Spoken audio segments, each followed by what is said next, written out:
arakanena hazuba mukama Imana mushobora byose we yamamurikira abarundi mu nzira barimwo igana ku Burundi buteye imbere.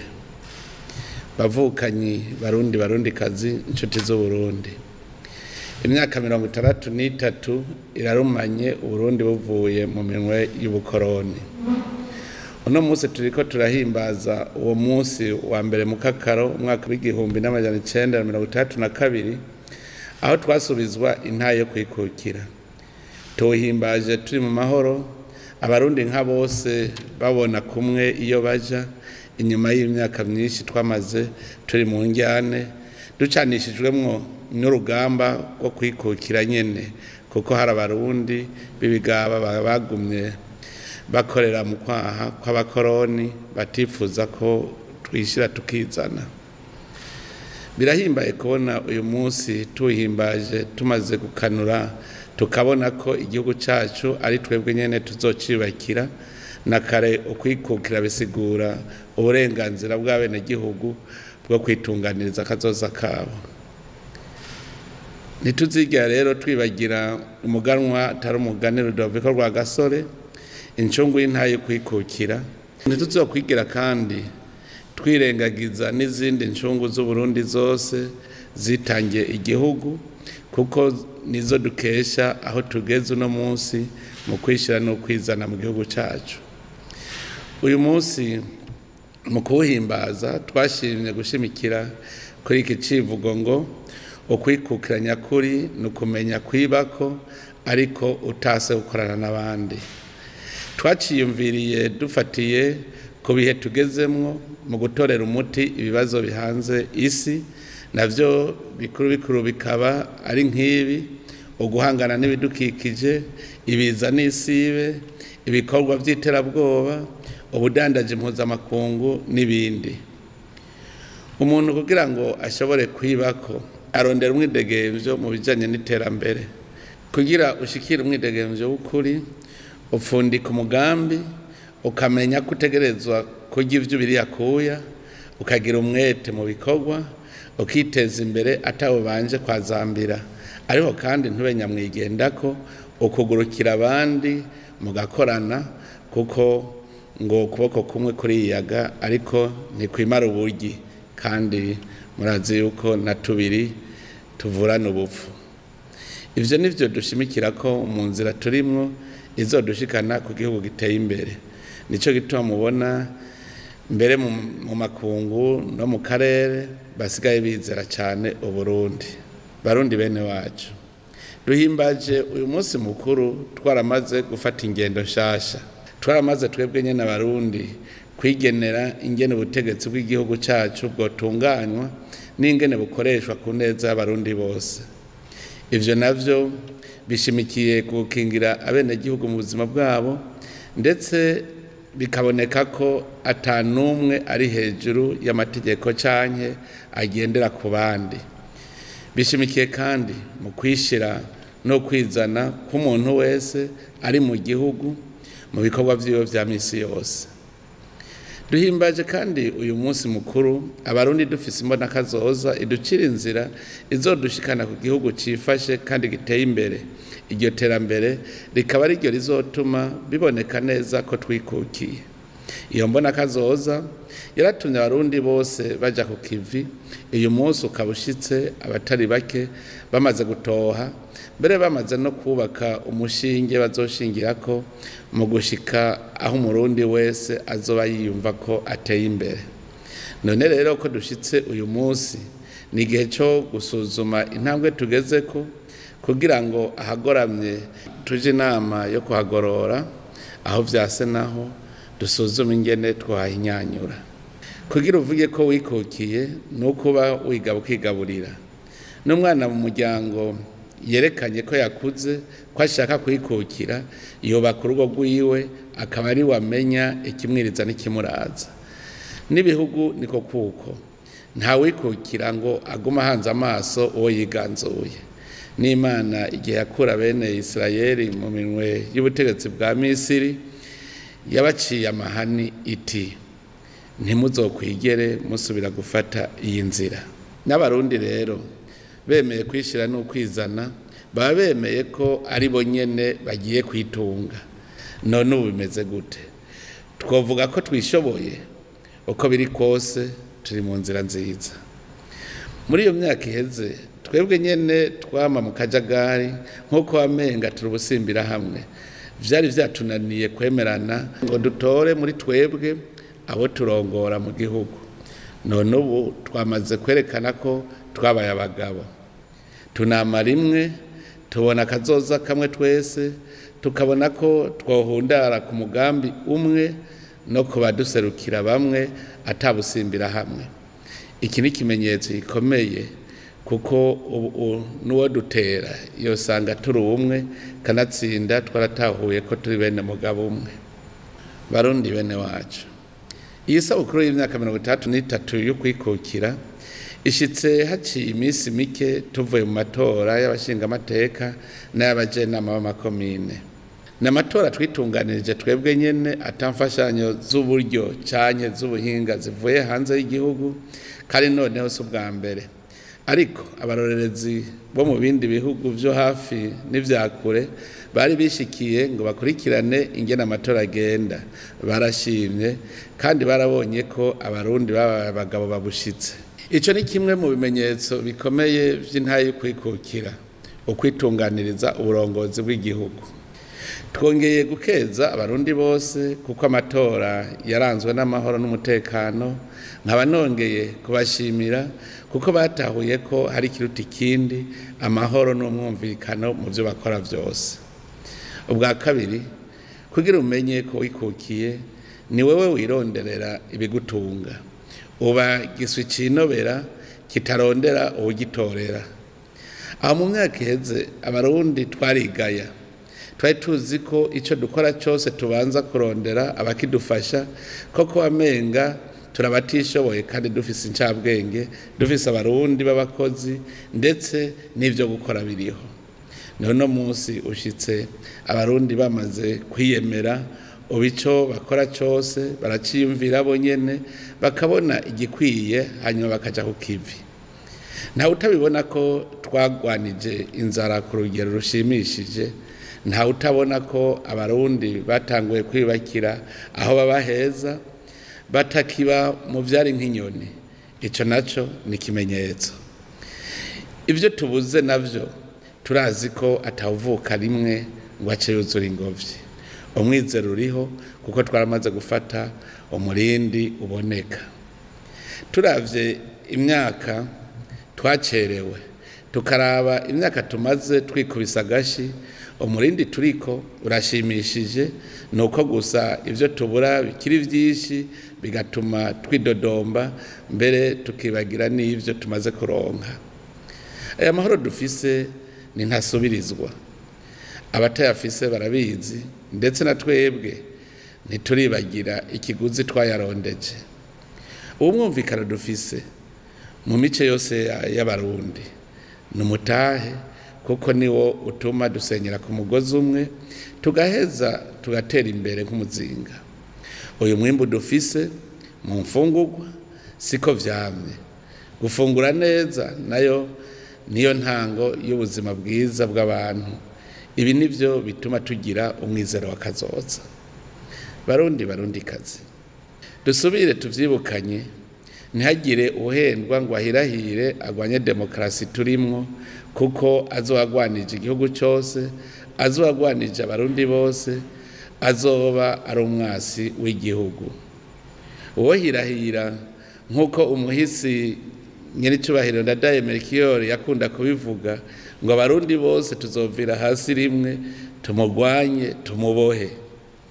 Ahubwo nimuze dushimire Imana, dushimire incungu y'intahe yo kwikukira, dushimire incungu ya demokarasi, dushimire nabo bose bashize imbere ya vyose ugukunda igihugu, ubumwe, amahoro n'umutekano, tugendera mu makanda yabo, dutsimbataza intahe yo kwikukira, dushize imbere ibikorwa.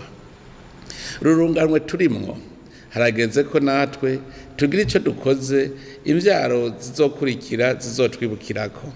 Naco si kindi ni urugamba rwo kurwanya ubukene ngo tubategurire aho bazoshikira hatekanye kandi hateye imbere mu byo bakenera. Mu bijanye n'iterambere nyene ubu twarabonye aho twari twarahombeye. Ubwa mbere kwari ukubura indongozi zibushitse zo gutunganya no kubungabunga itunga rusange. Intwaro ibereye nitanga intumbero y'ibikorwa ikegeranya amakori n'amatagisi kugira ayo nayo akoreshwe mu migambi y'iterambere rusange. Intwaro ibereye kandi iramenya guha intumbero abenegihugu mu kuvyaza umusaruro itunga kama Imana yaturemeye. Icya kabiri kwari kutamenya ko dushoboye kandi dufise vyinshi twokora. Abarundi aho tugiriye ku kivi twarabonye ko bashoboye kwiteza imbere muri vyinshi. Ni incabwenge zishobora kuvumbura ibintu bishasha, bashobora gushira ku isoko ndetse baranakerebutse mu gushira mu ngiro imigambi yabo. Aho mu myaka iheze hari habuze ishaka mu Barundi n'umwete mu bikorwa vy'iterambere no mu kwitwararika ivy'igihugu cacu. Ariyo mpamvu uno mwaka twawise umwaka w'umunyamwete. Umwete utazoherana n'umwaka turimwo, umwete urama, umwete tuzoraga abana bacu, umwete w'imyaka yose. Kandi turabona ko Abarundi benshi cyane cyane urwaruka rwakuye amaboko mu mpuzu rukijukira ibikorwa. Naho biri uko turacabona indongozi zigira sindabibazwa ziguma ziyicariye gusa ngo zirindiriye intumbero kandi biyita ko ari bo mboneza z'abandi. Turacabona kandi Abarundi bakirondera intumbero y'ivyo bakora kuri bakavamahanga nk'uko umengo ntibaracuka. Mbere hariho n'abakibona ko amashyirahamwe mpuzamakungu ari yatwara Uburundi iyo bafise ikibabakiye ariyo baja kwitura nk'uko umengo nta butegetsi buri mu Burundi. Abandi nabo nibinebwe bikibona ko bazobaho bateze amaboko abanyamahanga bakibagira ko nabo bifitiye ingorane z'ubuzima bw'abenegihugu babo. Abo bose niwaduteza akagaye bigatuma abanyamahanga bama bashaka kwisuka mu vyacu kuko murazi neza ko igihengeri mugori gitera ifyisamero. Mu gutsimbataza ntayo kwikukira birasaba kwizigirana no gufatana mu nda, kubona ibintu kumwe no gukunda igihugu. Dutegerezwa kandi kugwiza abagenzi b'intahemuka, tugakomeza imigenderanire myiza n'ibindi bihugu n'amashirahamwe mpuzamakungu, mugabo tutisuzuguje mu gusega ahubwo dufashanya. Niho gushinga icumu mu mashinga, niko kwinjira mu iterambere. Ntitwobandanya kuba mu gihugu cikukiye kandi gifise ubutunzi kama amakungu akeneye, gifise abenegihugu b'abakozi, urwaruka rwinshi kandi rukerebutse, hanyuma ngo tugume twigunze dukenye kandi dushobora gukora ibiduza ubutunzi na cyane cyane mu gushora mu mahanga ivyo dufise kugira ngo tugure ivyo tudafise. Turizeye ko ako kamo Abarundi bose cyane cyane abagwiza tunga bakumvise, kuko muri bimwe vyahora ari inzitizi zituma tudahingura ngo dushore itunga kama biriko birava mu nzira. Aha twavuga cyane cyane kuko kibazo cy'umuyaga nkuba kiriko kiratora inzira, kuko kuva mu mwaka wa 2020 twavuye ku megawati 47.35 ubu tukaba tugeze ku megawati angana n'166.29. Mu minsi iza tukaba twiteze ko n'izindi ngomero zizoba zamaze kuzura. Iki kikaba kimwe mu bimenyetso bigaragaza ko turiko turatsimbataza ntayo kwikukira, kuko umuyaga nkuba ari nkenegwa cyane mu kurangura imigambi minini y'iterambere, nko mu kubaka amahinguriro, amabarabara y'indarayi, gucukura ubutare no kubuhingura n'ibindi. Barundi kazi ko ibintu bimeze uko, reka tuje inama ntidusubire kujuragirika nko muri kahise. Icambere mumenye ko intayo kwikukira twayitsindiye inyuma y'amatora imigambwe myinshi, kandi nkuko nabivuze murazi ko duhimbaje umunsi twaraye tuvuye mu amatora yabaye mu mutekano no mwumvikano ntangere.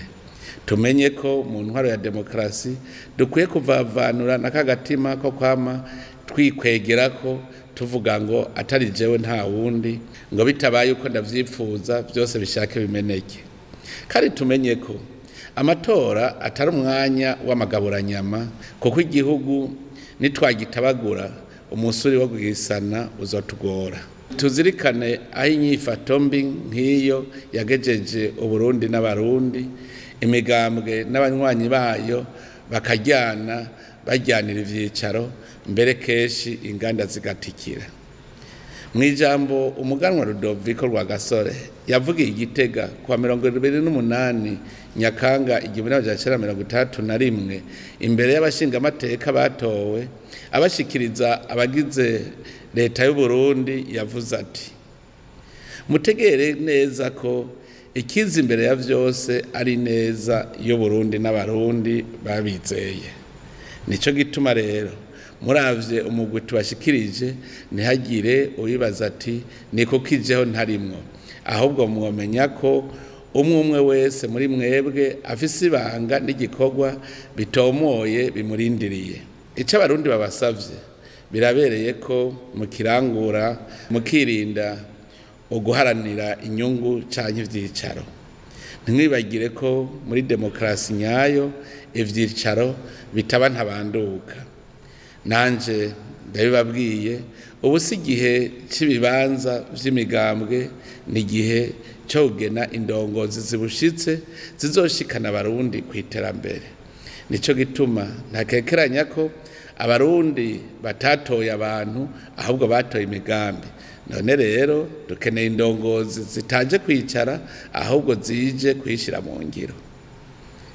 Ica kabiri nuko twomenya ko twese dufise uruhara rwo gutsimbataza kwikukira, cyane cyane dutanguriye gutunganya neza ivyacu. Turazi ko hari indongozi zizeye ubuzima bwazo mu vyicaro, naho iyo batarahashika bigira intungane. Nagira ndabamenyeshe ko amatora yarayabaye ari ubutumwa bene gihugu banshikirije. Wa wundi ati n'uburi ku munwa burakoroka.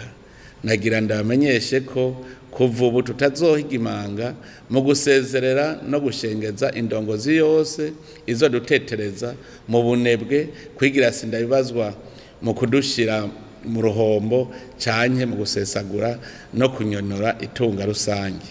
Savye indongozi zose kuvavanura na yamvugo ngo ndindiriye intumbero. Nimuje mwese ku kivi, mufume muhomba mufise ico mwerekana mwakoze. Nagira ndamenyeshe ko tutabuze ico dukora ngo Burundi butunge kandi butunganirwe. Uburundi bufise isimera n'imvura. Abahinga nimuve hasi, muje imbere abarimyi, tugwize umwimbu, turonke ivyo dufungura n'ivyo dushora. Nico gituma dushaka gutunganya amatongo yose y'igihugu ku buryo abarimyi bose babikeneye baronka aho barima, kandi bafise n'ababafasha mu buhinga. Uburundi bufise ubutare bwinshi. Ababinonosoye muze tuje hamwe twese tubwimbe, hanyuma dushore, tuzana amahera yo kubaka amabarabara, amashure, ibitaro n'ibindi vyankenerwa.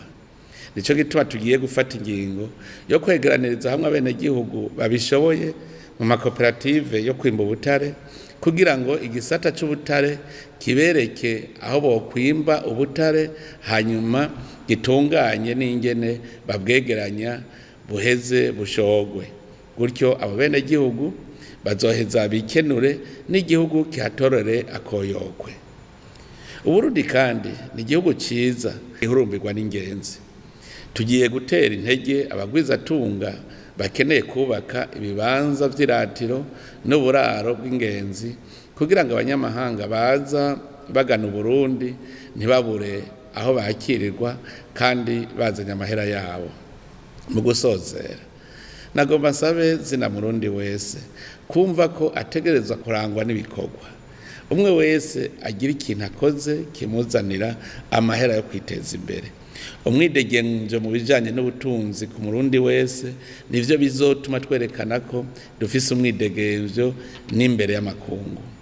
uno munsi tuwuhimbaza umwe wese azirikana ingene yobungabunga intahe kwikukira yadukuye habi idusubiza iteka n'ijambo mu makungu.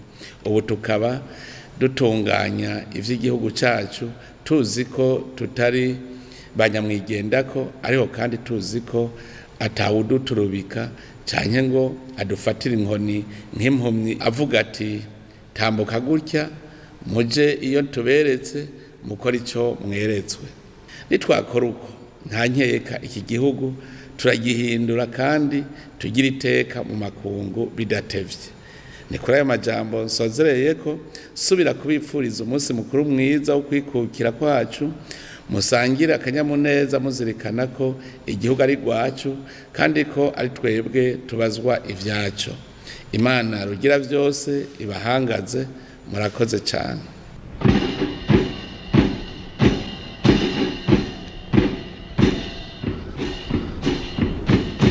Burundi bwacu, Burundi buri